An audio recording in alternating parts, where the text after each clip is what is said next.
Wir sind jetzt live. Zur letzten Session dürft ihr mit mir den Philipp Nell begrüßen. Und der Philipp Nell hat die Sachen hier, die er jetzt vorstellen wird, nicht allein gemacht. Es gibt einen Co-Autor, den an Dr. Antonio Leites. Vielleicht sagst du dazu selber noch was. Und ansonsten wünsche ich eine spannende letzte Session für den heutigen Tag oder beziehungsweise für die heutigen Dev Days und übergebe das Wort an den Philipp. Ja, ja, hallo, schönen Abend, schönen Freitagabend fast schon. Yeah, I will switch to English because this session was announced in English, and my colleague Antonio, who's co-author and also my mentor in this topic here, he's also listening, and yeah, so we will have this talk in English. I hope you're okay with that. And a positive aspect of being the last speaker of today is that we have a little bit more time. We realize that with 30 minutes, we are a little bit tight to cover everything what we want to explain. And yeah, so whenever you're feeling like you want to leave, then please leave, it's okay. We will maybe need more than 30 minutes, likely 45 minutes. Yeah. Good, then let's get started. This presentation is like an experience report of us, and especially of me. We started on my journey in the quantum computing area is not so old, a little bit more than a year. And it's a very exciting topic. It's very impressive once you get started to dive in, and how this journey looks like, and the most important topics of quantum computing should be explained during the next 40 minutes. And Antonio and me, we're working both for Sulzer. Sulzer is an IT provider. We both are working mostly in the SAP area. However, Sulzer has also many other disciplines they are covering, and Antonio and me, we are based in the Spanish subsidiary here in Spain. So I'm talking to you here from Madrid. And yeah, and about 2 sentences about us. Antonio, he is working for more than 25 years within the SAP world. For me, he has a fantastic and very holistic understanding about what SAP software means to companies. But in addition, and this makes him, I would say, quite unique colleague, he has a PhD in high energy physics. Before he joined the SAP world, he was working in the Deutsches Elektron- und Synchrotron in Hamburg for academic work, and also had a stay in the CERN in Switzerland, you maybe have heard. And this academic experience and the topics he was working on gave him already a very deep introduction to what quantum mechanics means from a physics perspective, and also from all derived aspects, which I don't have. I'm 20 years working in SAP areas. I started in SAP itself, and now I'm working mostly as a solution architect. I studied in Munich at the Technische Universität. Yeah, and 1 year ago, a little bit more, I saw Antonio looking to a video about a topic called hybrid quantum computing. And since then, I started to investigate and to inform me about what this is. And I hope that I can transmit to you that this is an extremely fantastic and highly interesting topic, not only for business purposes, but also from an academic perspective. Yeah. So what do we want to give you during the next minutes? We want to explain you some very basic principles about quantum computers, and explain you a little bit what we did, or why did, from a professional perspective, what we wanted to know is if we are able to connect an SAP system to a quantum computer in the cloud in order to create the possibility to send data and a problem to the quantum computer, let it solve there with its specific characteristics of how a quantum computer can solve such a problem, and then send it back for further processing. And yeah, and this was something we achieved. And then my colleague Annie, I think she's maybe listening as well, asked me if we want to present this to you here.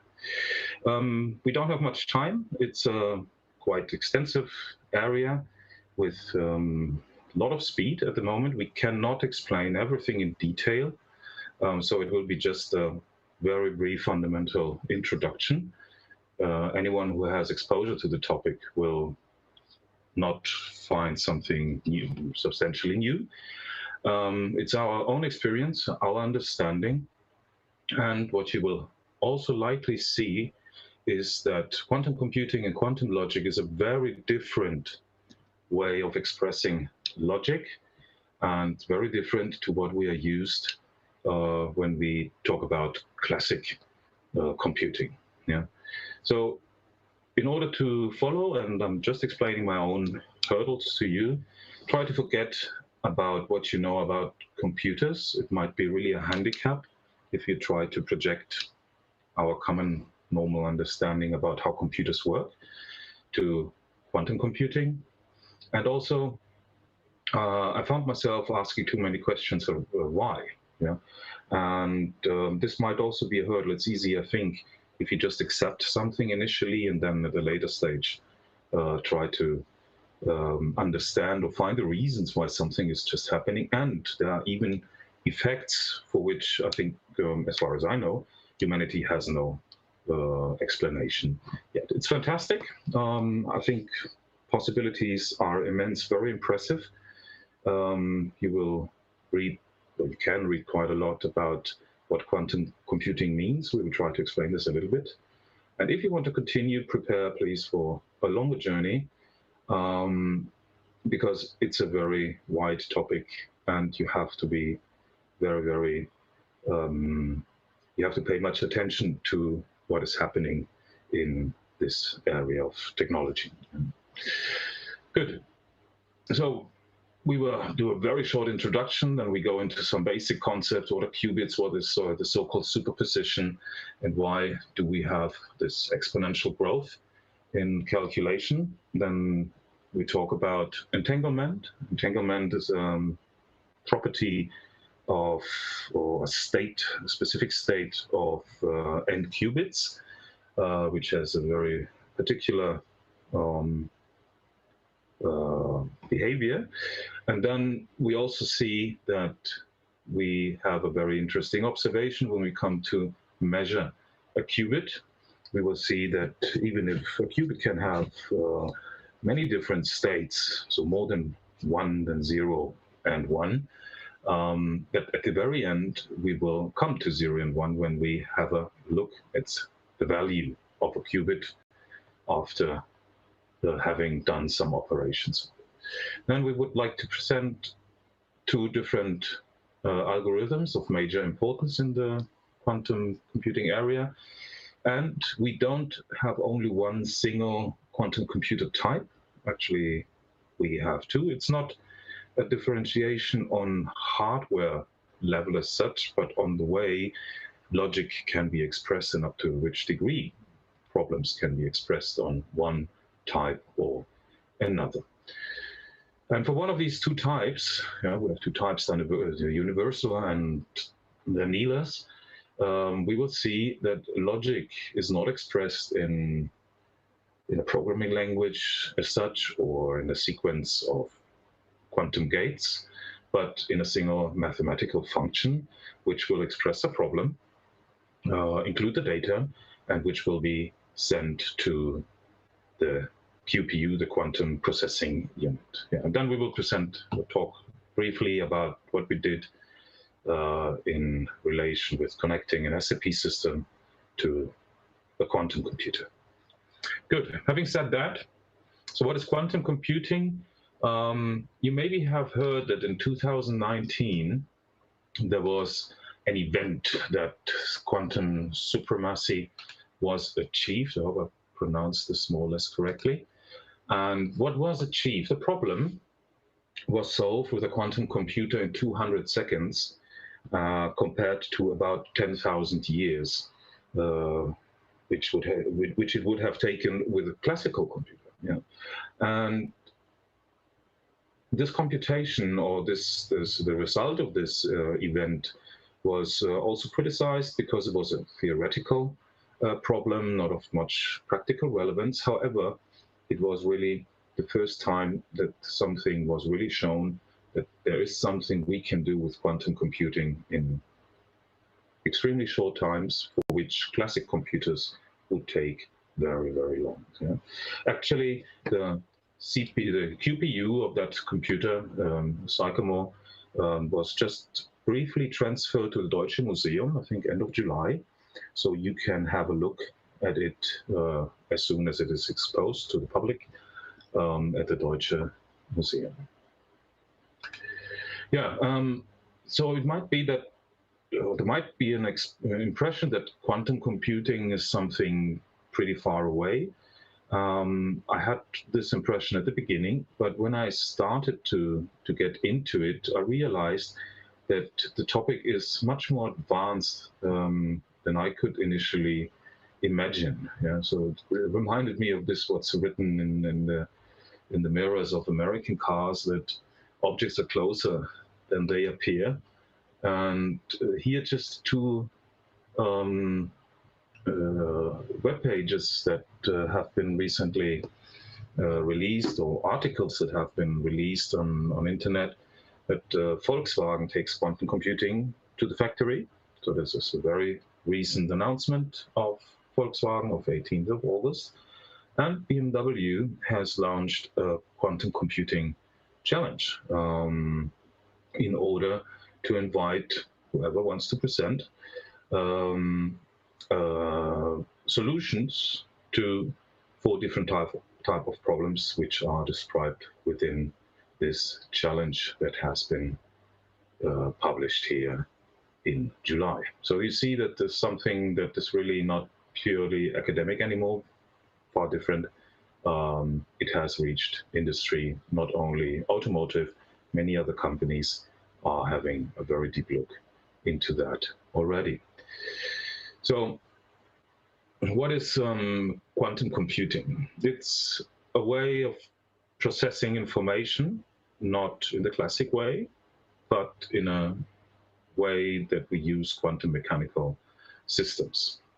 Yeah, and by using that, we use quantum properties to do these computations, and within these specific ways of operating on information, yeah, there is this superposition as one concept, and the entanglement as another concept or property of quantum mechanical systems and qubits. Before I said that please forget about some ways of thinking when you approach quantum computing. For me, quantum mechanics is not really intuitive. And we put a quote of Richard Feynman, one of the most important persons in this area. He was the first one who talked about a quantum computer to process a problem like nature does. Yeah. And he said, if you think you understand quantum mechanics, you don't understand quantum mechanics. And in the discussions I had with my colleague, he often says, you have to sit down and do the math on paper. Because from an intuitive perspective, it's very hard to understand some of the behaviors that we can find on quantum mechanic level. Yeah. Qiskit, which is the initiative of IBM, they said quantum mechanics isn't weird. It's just we're too big. So the quantum mechanical effects are not part of our world, because we don't see them. So we are not used to them, but they are there and they are proven. But this is a very important thing, and one of the reasons why I said, please forget about things you are used to think. Now, we will see that for expressing problems or expressing logic, we will need a very different approach to what we are used when we approach descriptions of logic for classical computers. Yeah, we know that we have our for loops and we have our if then else, and these things, we don't have them in that type or in that nature for expressing logic in a quantum environment. This slide wants to show you how immense the capacity of a quantum system can be. 2 powered by 275, that's the number of, that's bigger than the number of atoms we have in the observable universe. And in order to absorb information, yeah, we only need 275 qubits. So this is not so much, as you can see. And with that, we want to express how much capacity is in this approach. Yeah. And in order to understand that, you need to understand first the difference between a bit and a qubit. I assume that all of you have some familiarity with what a bit is. Yeah, it's something that has either a state of 0 or 1, and it can have only 0 or 1. There's nothing in between. Yeah? So whenever we operate with numbers or whatever type of representations, at the very end, they are expressed as binary numbers, as bit sequences. Yeah. The qubit is a different thing. It's a quantum version of a bit, and it can have a state 0 and a state 1, but it can also have a combination of the two states. Yeah?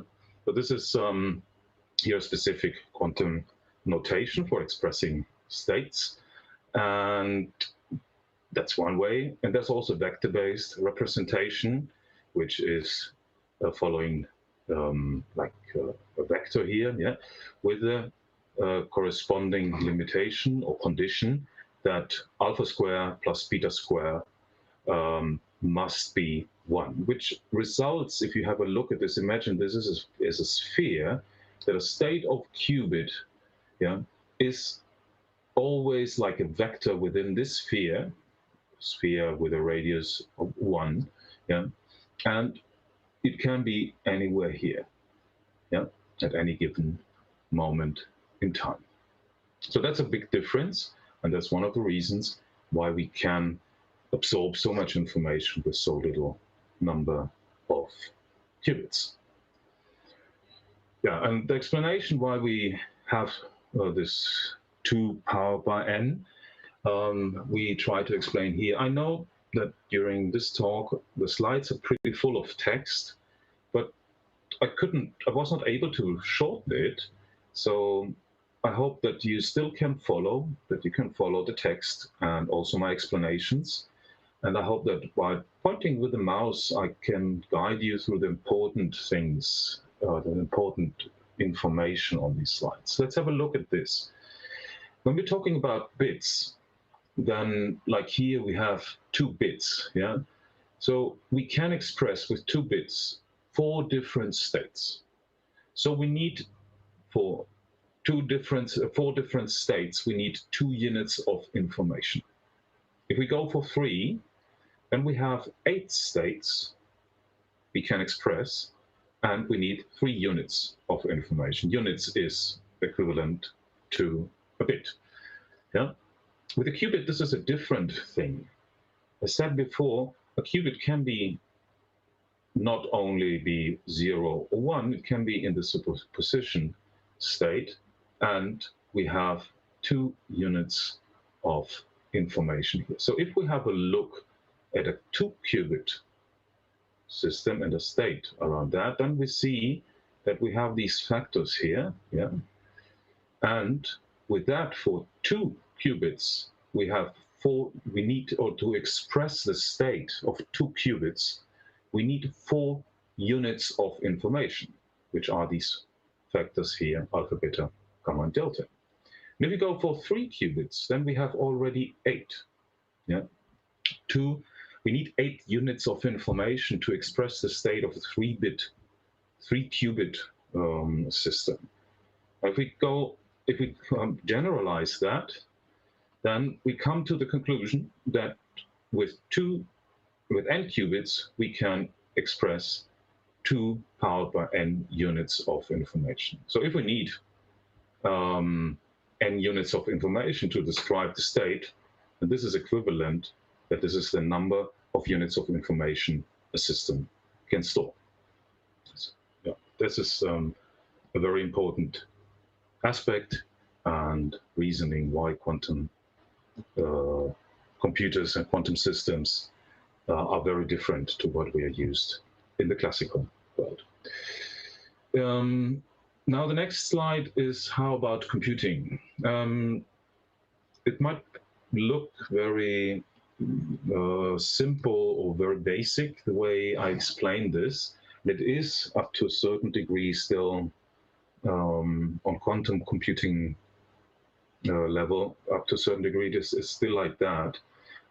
We are used to more abstract ways of operating on information on classical computers, but it's of important theoretical reason to explain it that way. You maybe heard about that we have at the very end, like classical gates, for example, an AND gate. Yeah? AND gate means that we have 2 bits and we operate an AND, or we do apply an AND operation on it, and the output will only be 1 if both input bits have the value 1. In all other cases, so 0, 0, 0, 1, 1, 0, we will get a 0.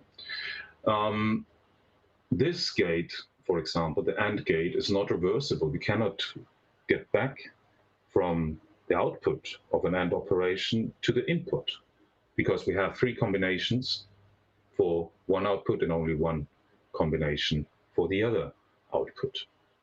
And on the qubit level, we have a different way of manipulating the qubits. It's a different set of gates. There's a different set of quantum gates that are available and with which we can express logic. And the interesting thing is that all these gates, they have reversibility, which means that we come from an output back to the input. And for me, one of the very interesting additional learnings during my journey so far is that reversible computing has a significant impact on energy consumption. And if you want to have a look at it, you can Google it, or look in Wikipedia, what reversible computing means in relation with energy consumption, and you will see that it's almost free of energy consumption. Yeah, so that's a very interesting additional, for me, new aspect, which I became aware of during my journey here to the during the last year. Yeah, so here a simple example of a NOT gate. So if it's 0, the input, then it will be flipped to a 1, and the 1 will come to a 0. That would be a reversible gate. Yeah, it's very easy to understand. For quantum computers, a corresponding gate for NOT, yeah, might be our Pauli X gate, because what it does, it converts qubit, which is in the state 0, to the state 1, and it will convert 1 to 0. Yeah? We remember that a qubit can be expressed in a vector, yeah? And a gate is a matrix. So in order to come to the output of a gate, yeah, you multiply the matrix by the vector, and if you do this calculation, you see that the variables, or the coordinates, have flipped here for that zero state. Same would be applied for that one. And the interesting thing is, if we have a qubit in superposition and we do the same calculation here, so the matrix by the vector alpha beta, then we come to a flipped state of beta and alpha. And this is how for me, very important thing to understand that operations on qubits are expressed by matrices, and these matrices, they are the corresponding gate operations. Yeah, and then there is another interesting observation that is called the measurement. So we are able to create qubits in this superposition state and can operate on them. But once we start having a look at the qubit, it will fall into either 0 or 1 with a given probability. So if you can imagine that we start with a zero state and then apply a qubit or a quantum gate, which is called here the Hadamard gate, it will bring the qubit into a state where both parts for 0 and 1, alpha and beta, are equal. So if we have a look at it and measure the value of this qubit, we will have, with a 50% chance, either 0 or 1. This is an intrinsic thing of quantum mechanics, that this is the case. The screenshots you see here, I created them within Qiskit, which is IBM's offering for visually expressing quantum logic. Yeah, so this is a very, very simple circuit. Yeah, qubit 0, apply the Hadamard gate, and then measure it. And if you run it for, in this case, 512 times, you will see that we get either the 0 state or the 1 state with here approximately the same probability of 50%. So even this simple thing here is of use, because this is a real number generator. Yeah? And there are also services offered for real number generation, because no classical computer can really offer absolute randomness. The randomness here is given by nature, and this is necessary for different types of application, online casinos, physical tests, etc. So you can find cloud platforms that offer quantum random number generators. Yeah? So that's a very important thing. So we have our qubit and we retrieve its state, yeah. But then when we look at it, when we measure it, then it falls to either 1 or 0. And according to where it should be, the probability that it is 1 or that it is 0 might be different. Yeah. And here we create exactly the balance to a 50% probability of being either 0 and 1. Good. Another property of nature that can be observed on that level of particles is what's called the entanglement. Entanglement is when you, how should I explain, that you create a relationship between qubits, and this relationship is instantaneously and independent to the distance. What does it mean, this entanglement? Yeah. So here I did another circuit, yeah, and I measured it, 2 qubits, and if I run it enough times, yeah, you see that my probabilistic output is more or less 25% for each of the combinations of the qubits. Yeah. But if I create a state of entanglement between, in this case, 3 qubits, yeah, and when I look or when I measure it, I will get not 8 combinations with each 12.5%, but only two combinations, which are 0, 0, 0, and or 1, 1, 1. So depending on the first value, all the other two qubits automatically will take the state of the first qubit.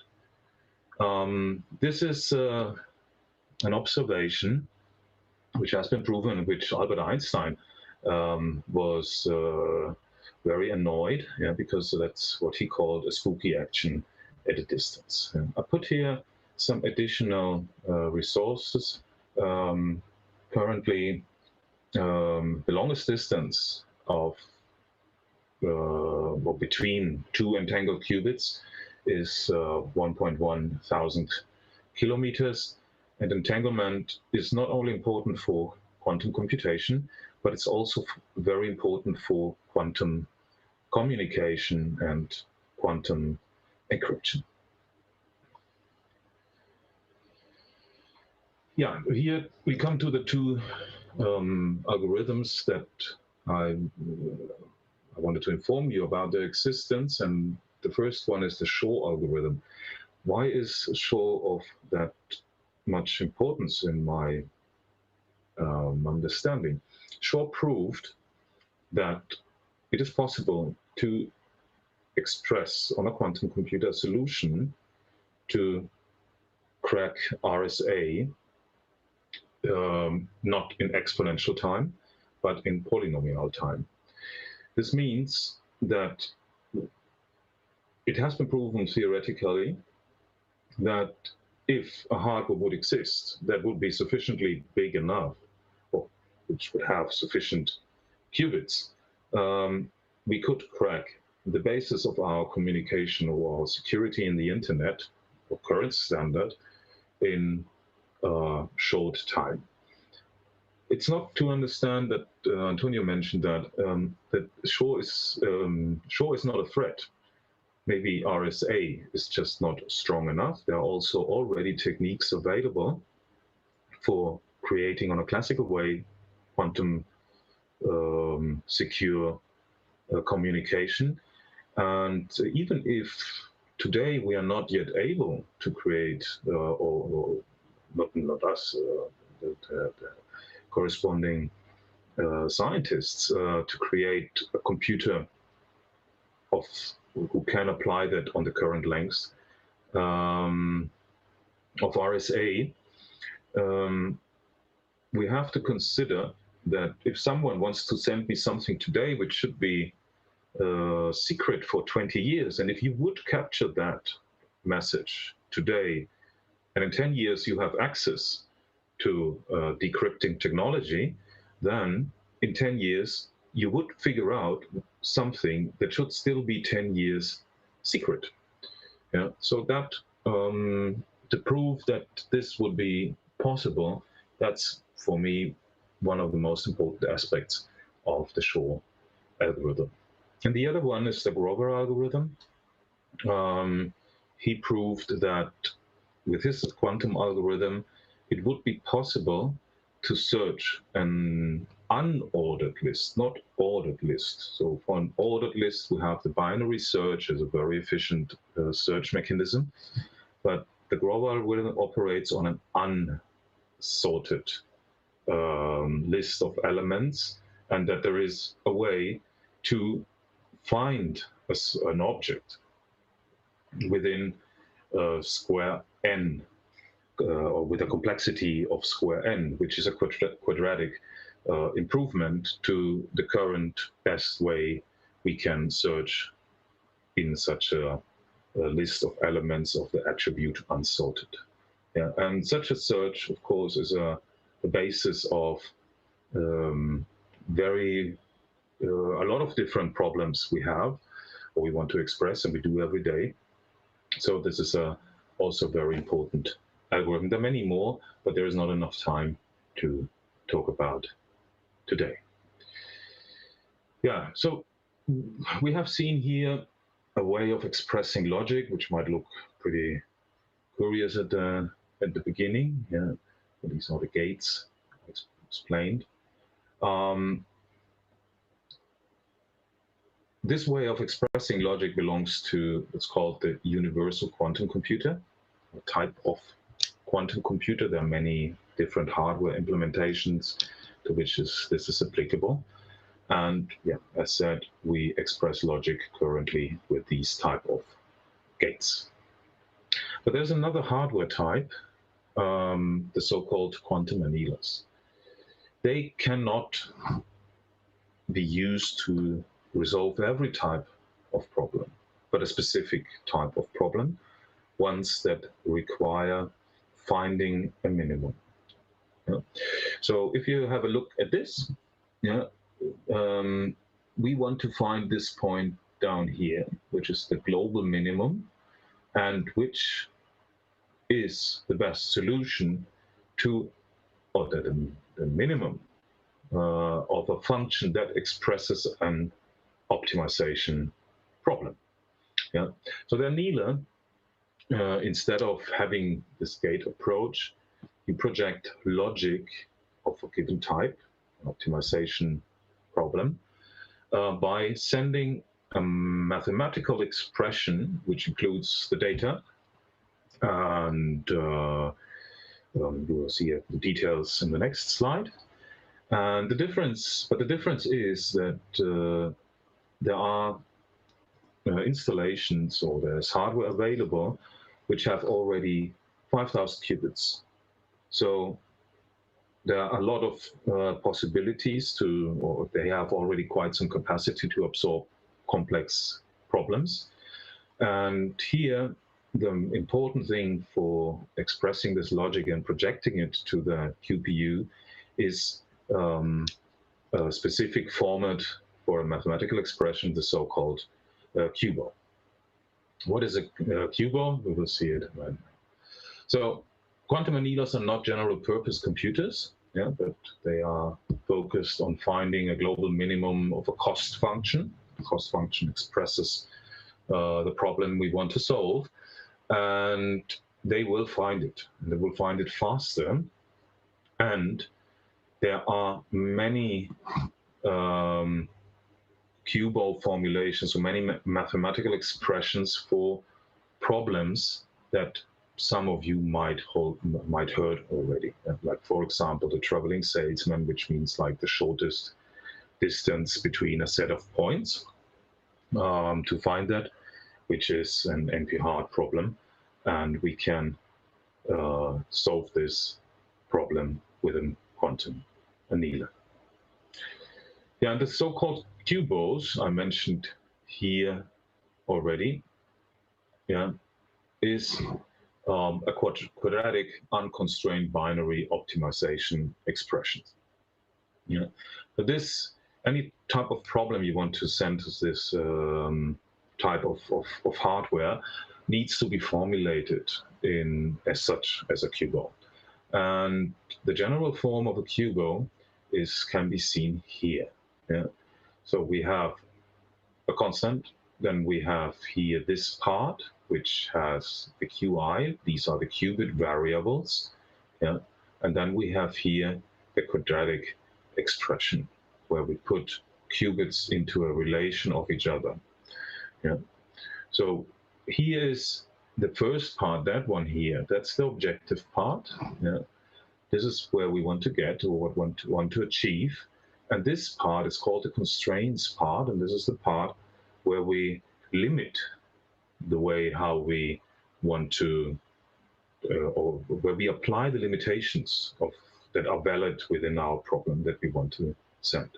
If you want to have an introduction to QBOs and how they are derived, please just Google about it, check YouTube. There are fantastic introductory videos about how they are derived from very simple problems. Initially, they might look so simple that you don't understand why they are of interest, but it's the point of start to get into this. Yeah. And yeah, and with that, how would we work with a quantum annealer? And actually, we were working with a quantum annealer for our integration. Yeah. So we have to find our problem.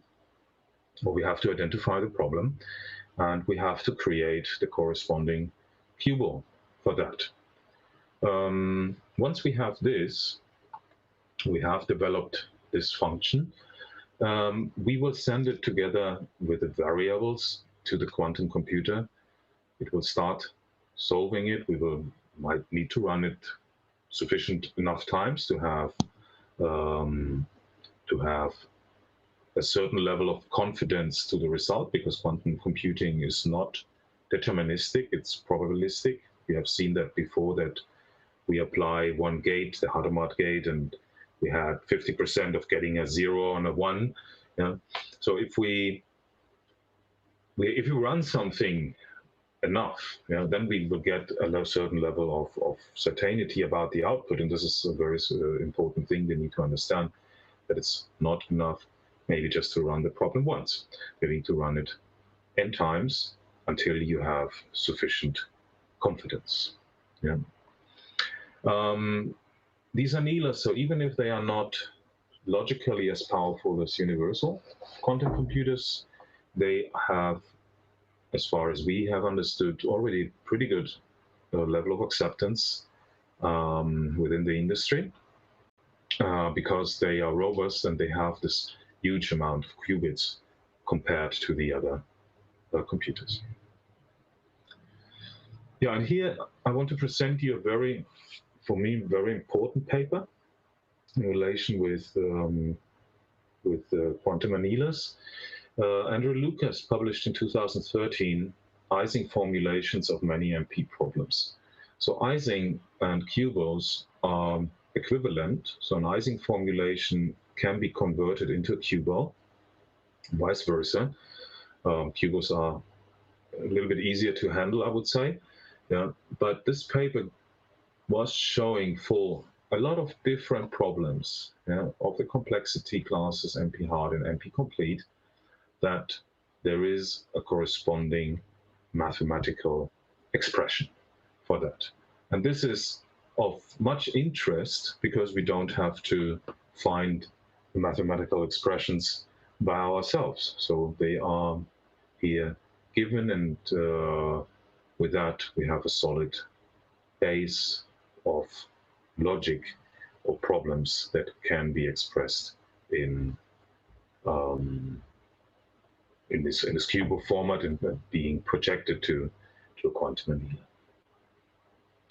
And what we do with our test, our POC, we wanted to know if we are able to connect an SAP system with a quantum annealer. We wanted to prove in general to ourselves that we are able to take the data of an SAP system, which in many companies is a very, very important data owner, and in which very important business processes are implemented.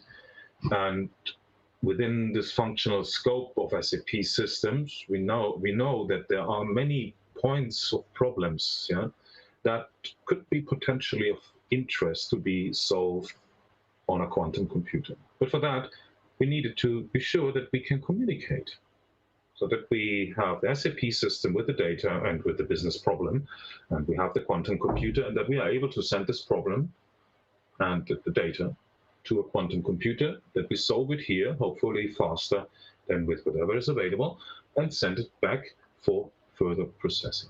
When we did this, we could implement this and solve the not complex but trivial problem, but we managed to do that. And with that, we created, if you want to say it that way, a hybrid architecture of an SAP system with a quantum computer. For us, the focus is on integration, not the solution algorithm development on quantum computer side. And this is where we started. And important is, we didn't have to spend much money for that, because quantum computers are available via the cloud. You don't need to buy a quantum computer if you want to do such tests. And that's a fantastic thing, because like everyone can have access to this way of treating data as described here. We expect benefits for certain functional areas like transport and route management, supply chain analysis, reorganization. So problems which have a combinatorial, I'm not sure whether I pronounce it correctly, a problem. So where we have many elements and we have to put it together under many combinations. Yeah, these type of problems are of special interest for quantum computing. Yeah. There will be a level of simplicity or complexity, depending on the way you look at it, from which on this will be of interest, because we will have the traffic to the quantum computer, we will have the traffic back to the quantum computer. So not for every company this will be of interest, but for companies with complex setups, we expect that there is a benefit and a tight integration. Yeah. So here just some screenshots. This is a SAP front end. We have a map here, and we have some dots here of places in the world, and then we have total 2 different scenarios. This is just one of them. And then we hit here the calculate button, and then this data is sent together with the instruction apply, find the shortest path of these nodes here. Yeah, we send this data to a quantum computer somewhere in the cloud, and the quantum computer takes the problem and the data and sends back the solution to the SAP system, which starts to visualize the result. Yeah. Result evaluation is an additional topic that needs to be taken care of. For us, in the very first beginning, it was important to prove that we are able to operate with these 2 technologies in a combined way, and that's what we achieved. Use cases for quantum computing, there are many. Just Google it if you would like to know more.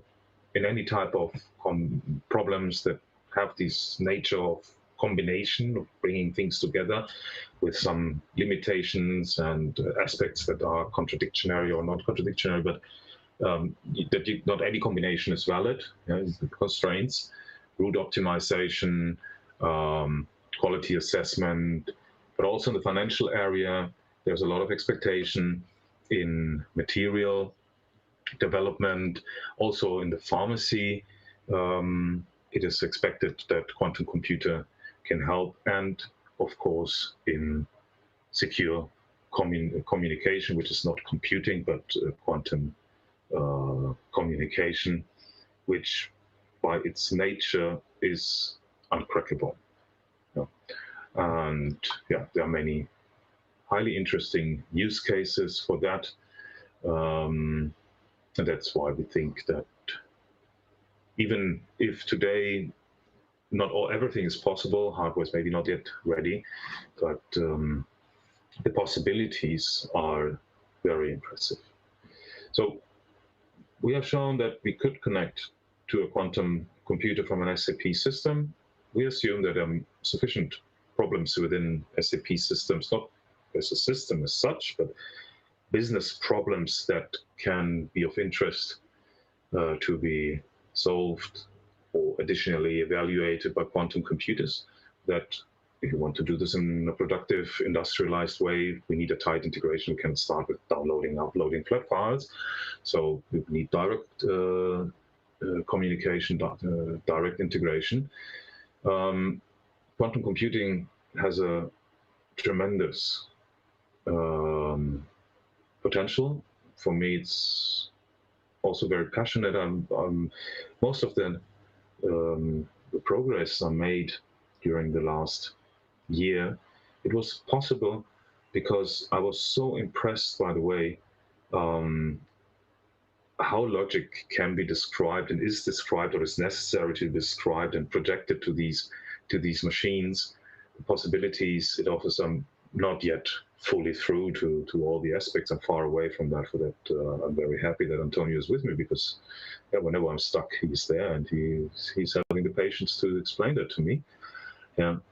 And if you follow the news related with these topics, you see that universities around the world, corporations, very large corporations, are starting or have started some sooner or some more years ago, some just starting yet, and also governments.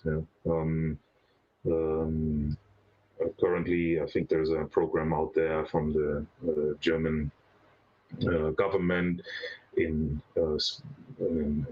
sponsoring with €1 billion the development of a German quantum computer. And so it is a matter of national interest. So beyond just creating a competitive advantage on a corporate level or enterprise level, and this is something which is not applicable to all the technologies we have available and that have appeared during the last years. The speed of evolution, in my understanding, I consider it immense. And the nice thing of our times is that with internet, we have the possibility to have access to that. YouTube might be considered by some just a channel of stupid videos. For me, it's totally the opposite from that perspective, because I found splendid explanations about, for me, interesting and difficult aspects. Splendid explanation of best professors in this area, and they are there, and you can just watch them. And I think that's a fantastic thing if you want to dive into this matter. Hardware is still not ready for solving all the problems. Also, maybe the problem you want to solve should be wisely selected. Yeah. And it has to be taken into account, and that's with what I would like to finish for today. I found in LinkedIn a very interesting article of Professor Golitsky, who is calibrating the expectations to quantum computer a little bit, not a little bit, pretty clear, that we should not overestimate the possibilities of quantum computing in its current state, and that there are many people running around creating a hype, which might be very dangerous for the technology and for science, even in general, as he states in his in this article. Yeah, and with that, I'm coming to an end. I don't know. I was even faster than expected. Yeah. If there are any questions, let me check if any questions have arrived. No, not in the chat. I will wait 2-3 minutes maybe if there are any questions. I think there should be a possibility for you.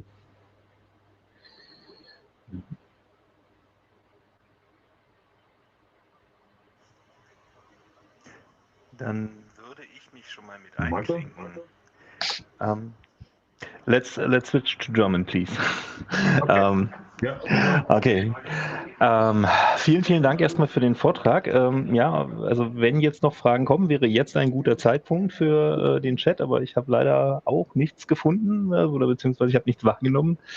Das Thema ist, glaube ich, hochgradig spannend. Also gerade auch die Vernetzung dann zwischen den Quantencomputern und unseren bis jetzigen bestehenden Anwendungen. Ja. Über diesen Aspekt hatte ich bislang noch überhaupt nicht nachgedacht, muss ich zugeben. Vielleicht eine Frage von mir. Quantencomputer können Dinge sehr, sehr viel schneller als normale Computer das können. Nicht alle Dinge. Also es ist nicht alle Dinge, ja. Aber schneller, ja. Also es hängt vom Problem ab und der Problemklasse. Ja. Halt eben gerade für kombinatorische, also alles, was in NP liegt, ja, da kann man, wie zum Beispiel Shaw in seinem Algorithmus gezeigt hat, eben diese Reduktion von exponentiell auf polynomial beobachten. Ja. Das ist aber nicht für jedes Problem gültig. Okay, ich habe mich missverständlich ausgedrückt. Ja, natürlich nicht jedes Problem, sondern es muss natürlich passen. Das ist ja wie immer. Siehst du da eine gewisse Gefahr, wenn wir zum Beispiel, also Probleme, auf die das auf jeden Fall sehr gut zutrifft, dürften wohl Verschlüsselungs- bzw. Entschlüsselungsprobleme sein.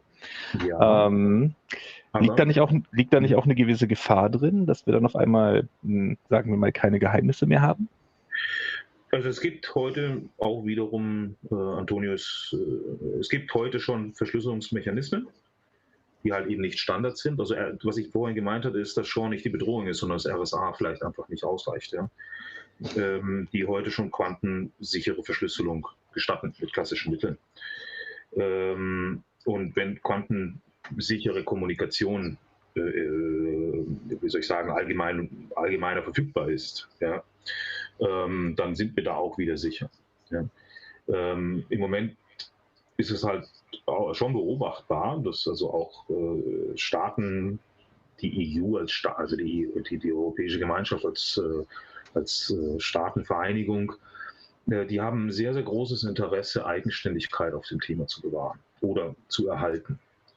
Ja, das ist also schon Ausdruck dafür, dass es sich hier um eine Technologie handelt, die über das normale Mehrwert schaffen, optimieren, digitalisieren hinausgeht in meiner Wahrnehmung. Also, wenn ich das mal so weit zusammenfassen sollte, würde ich sagen, dieser ewige Wettlauf wird also nicht aufhören. Ja? Wir finden irgendwo eine Lücke oder eine Schwachstelle und der Wettlauf geht dann darum, wer ihn dann entweder zuerst ausnutzt oder zuerst wieder schließt. Ich glaube, das liegt in unserer ganz eigenen Natur als Mensch. War auch einer der ersten Sachen, wo ich gedacht habe, also wenn das so schnell ist, das Zeug, irgendjemand wird es schon haben wollen. Ja. So, wir haben noch eine Frage im Chat. Ja. Markus Abel fragt, wo lag die Komplexität in dem Beispielszenario? Eher in der Anbindung des Qubit CAAS oder in diesem selber? Nochmal bitte, den zweiten Teil. Also, was war das Komplizierte? Die Anbindung oder die Quantenanwendung, also die Quantenprogrammierung selber? Was das Komplizierte war. Also eigentlich war es beides nicht so kompliziert, weil wir halt, wie soll ich sagen, unsere Hausaufgaben für das Verständnis vorher gemacht haben. Ja? Also wer sich das mal überlegt, wenn man sich das mal anschaut, ja, also es gibt hier fertige Formulierungen.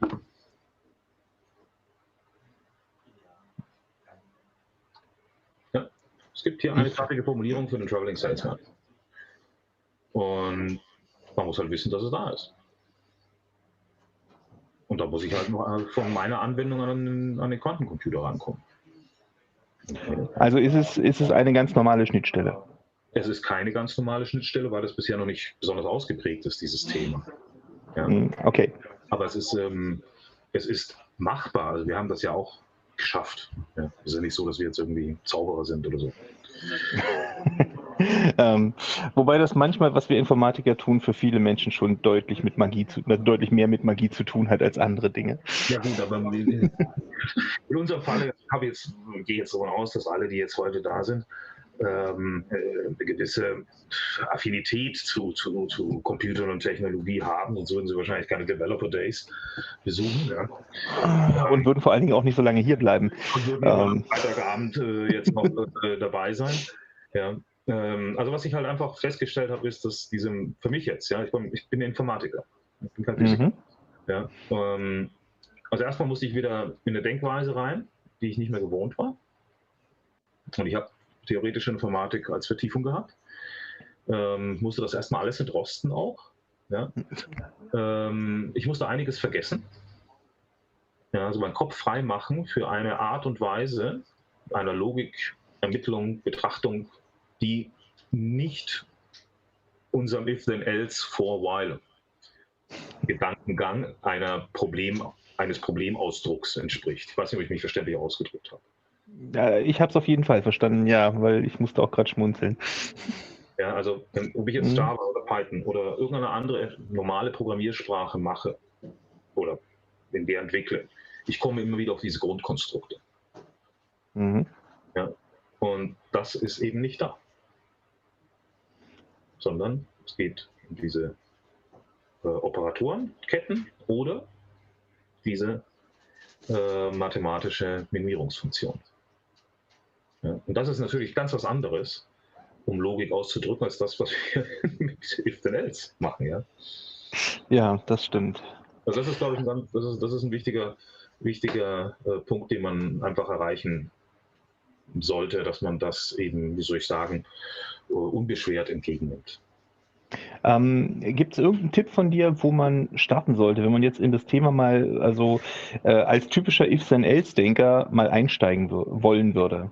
Also es gibt unheimlich viel im Internet, in Anführungsstrichen. Also ich selber habe, mein erster Kurs, den ich gemacht habe, das ist eine Vorlesung von Professor Du bist übrigens im Moment sehr, sehr dicht an der Kamera. Achso, ja, dann gehe ich weiter.